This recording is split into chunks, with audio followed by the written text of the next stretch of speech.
யோவேலாகமம் அதிகாரம் 2.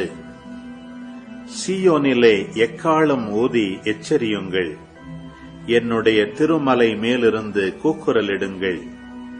நாட்டில் குடியிருப்பவர்கள் அனைவரும் நடுங்குவார்களாக. ஏனெனில் ஆண்டவரின் நாள் வருகின்றது, ஆம், அது வந்துவிட்டது. அதுவோ இருளும் காரிருளும் கவிந்த நாள், மப்பும் மந்தாரமும் சூழ்ந்த நாள். விடியற்கால ஒளி மலைகள் மேல் பரவுவது போல் ஆற்றல் மிகு வெட்டுக்கிளிகளின் பெருங்கூட்டம் வருகின்றது.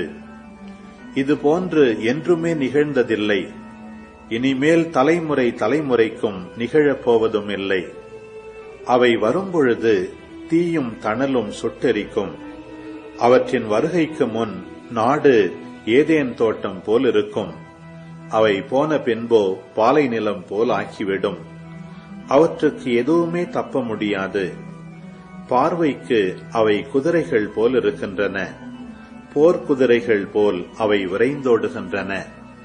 அவை தேர்ப்படைகளின் கிரீச்சொலி போல் இறைந்து கொண்டு சருகுகளை சுட்டெரிக்கும் நெருப்பு தணல் போல் ஒலி எழுப்பி, போருக்கு அணிவகுத்த ஆற்றல் மிக்க படைகள் போல் மலையுச்சிகளின் மேல் குதித்துச் செல்லும். அவற்றின் முன் மக்களினத்தார் நடுங்குவர். அச்சத்தால் எல்லாரின் முகமும் வெளிரி போகும்.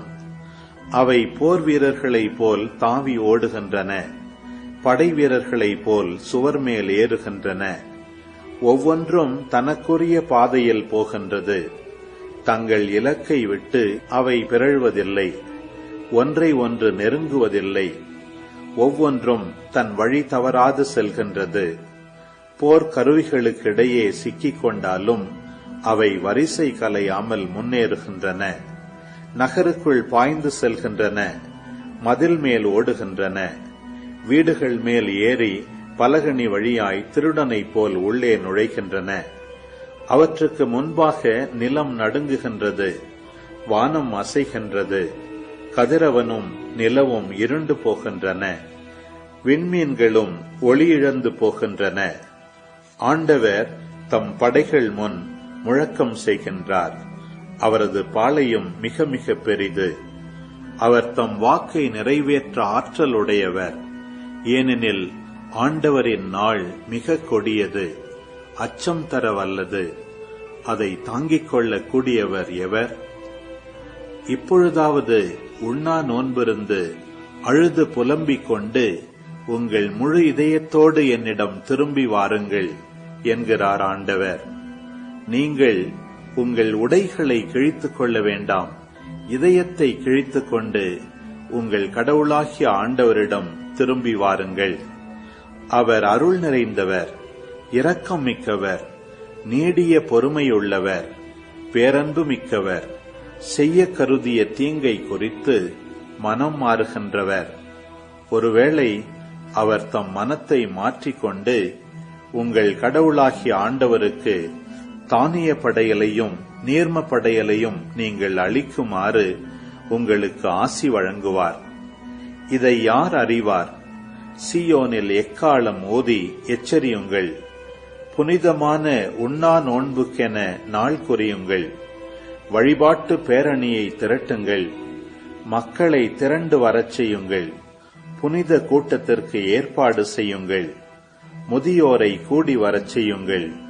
பிள்ளைகளையும் பால் குடிக்கும் குழந்தைகளையும் ஒரு சேர கூட்டுங்கள்.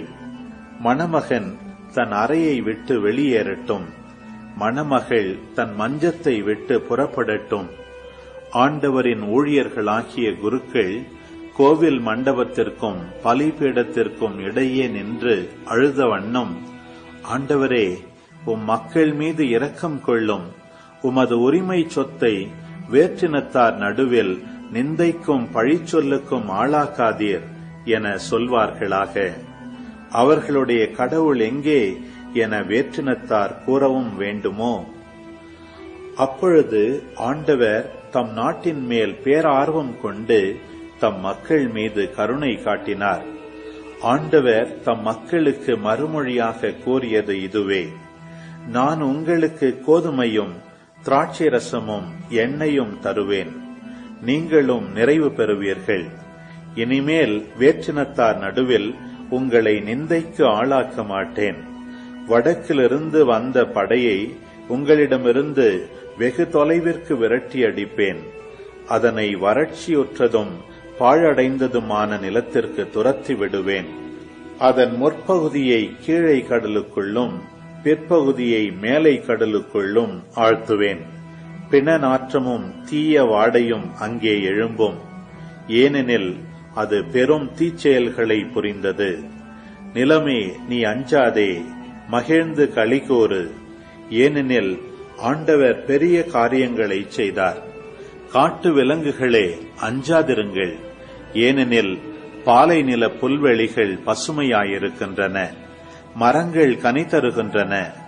அத்திமரமும் திராட்சை கொடியும் மிகுந்த கனி கொடுக்கின்றன. சீயோனின் பிள்ளைகளே, அகமகிழுங்கள். உங்கள் கடவுளாகிய ஆண்டவரை முன்னிட்டு களிப்படையுங்கள். ஏனெனில் அவர் தமது நீதியை நிலைநாட்ட உங்களுக்கு முன்மாரியை தந்தார்.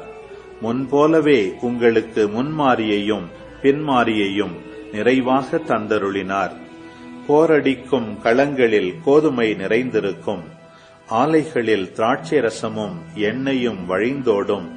நான் உங்களுக்கு எதிராக அனுப்பிய என் பெரும் படையாகிய வெட்டுப்புழுக்கள், இளம் வெட்டுக்கிளிகள், துள்ளும் வெட்டுக்கிளிகள், வளர்ந்த வெட்டுக்கிளிகள் ஆகியவை அழித்துவிட்ட பருவ பலன்களை உங்களுக்கு மீண்டும் தருவேன். நீங்கள் வேண்டிய மட்டும் உண்டு நிறைவடைவீர்கள். உங்களை வியத்தகு முறையில் நடத்தி வந்த உங்கள் கடவுளாகிய ஆண்டவரின் பெயரை போற்றுவீர்கள். இனிமேல் என் மக்கள் ஒருபோதும் நிந்தைக்கு உள்ளாக மாட்டார்கள். இஸ்ராயேல் நடுவில் நான் இருக்கிறேன் என்றும், ஆண்டவராகிய நானே உங்கள் கடவுள் என்றும், என்னையன்றி வேறு எவரும் இல்லை என்றும் நீங்கள் அறிந்து கொள்வீர்கள். இனிமேல் என் மக்கள் ஒருபோதும் நிந்தைக்கு உள்ளாக மாட்டார்கள். அதற்கு பின்பு நான் மாந்தர் யாவர் மேலும் என் ஆவியை பொழிந்தருள்வேன். உங்கள் புதல்வரும் புதல்வியரும் இறைவாக்கு உரைப்பர். உங்கள் முதியோர் கனவுகளையும் உங்கள் இளைஞர்கள் காட்சிகளையும் காண்பார்கள். அந்நாள்களில் உங்கள் பணியாளர் பணிப்பெண்கள் மேலும் என் ஆவியை பொழிந்தருள்வேன். இன்னும் விண்ணிலும் மண்ணிலும் வியத்தகு செயல்களை செய்து காட்டுவேன். எங்குமே இரத்த ஆறாகவும் நெருப்பு மண்டலமாகவும் புகைப்படலமாகவும் இருக்கும். அச்சம் தரும் பெருநாளாகிய ஆண்டவரின் நாள் வரும் முன்னே கதிரவன் இருண்டு போகும், நிலவோ இரத்தமாக மாறும். அப்பொழுது ஆண்டவரின் திருப்பெயரை சொல்லி வேண்டுவோர் யாவரும் தப்பி பிழைப்பர். ஏனெனில் ஆண்டவர் கூறிய வண்ணமே சீயோன் மலையிலும் எருசலேமிலும் எஞ்சியிருப்போர் வாழ்வு அடைவர். ஆண்டவரால் அழைக்கப்பட்டவர்களே தப்பி பிழைப்பார்கள்.